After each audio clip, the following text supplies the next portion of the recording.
ซึ่งในปี2025นี้แขวงบ่อแก้วแม่นมีแผนจะสู่สนปลูกพืชและผลิตเป็นสินค้าให้บรรลุในเนื้อที่ 5,316 เฮกตาร์ในนี้จะตั้งปฏิบัติตัวจริงได้แล้วในเนื้อที่ 1,036 เฮกตาร์ในท้ายอาทิตย์ผ่านมาพนักงานวิชาการแขนงปลูกฝังแผนกเกษตรกรรมและป่าไม้แขวงบ่อแก้วได้สมทบกับบรรดาแขนงการที่เกี่ยวข้องและห้องการเกษตรกรรมและป่าไม้ทั้ง5เมืองลงเคลื่อนไหวติดตามและสุกยูการปลูกพืชผลิตเป็นสินค้าประจำปี2025ใน5เมืองทั่วแขวงแผนปีแมนจะสู่ซนให้บรรลุในเนื้อที่ 5,316 เฮกตาร์ผ่านการจัดตั้งปฏิบัติตัวจริงได้แล้วในเนื้อที่ 1,036 เฮกตาร์รวมมี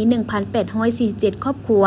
พืชที่นำมาปลูกหลายกว่าหมู่แม่นหมักเดือยสาลี่แข็งหมักงาหมักนัดมันต้นทั่วเหลืองหมักน้ำมันเขือหรือถั่วดาวอินคาและอื่นๆนอกนี้ยังได้ผลิตไม้ไห่หมากทั่วแขวงมีเนื้อที่ปลูก 2,069 เฮกตาร์มาฮอดปัจจุบันอยู่ในระยะเก็บกู้ผลผลิตบางชนิดหมักไม้เส้นหมักม่วงหมักนัดหมักเงาะหมักลิ้นจีซึ่งคาดคะเนผลผลิตให้ได้ 5,649 ต้นและฤดูฝนปี2025นี้มีแผนการจะปลูกเพิ่มหมักไม้บางชนิดเส้น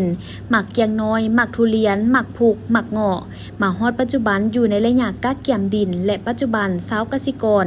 บอนที่มีเงื่อนไขใน5เมืองของแขวงแม่นได้เอาใจใส่สืบต่อทำการผลิตให้ท่วงทันกับฤดูกาลและบวรบัดรักษาผลผลิตพืชผักต่างๆเพื่อบ่ให้ศัตรูพืชและพยาธิพืชมาทำลายเฮ็ดให้ผลผลิตบรรลุตามแผนการที่วางไว้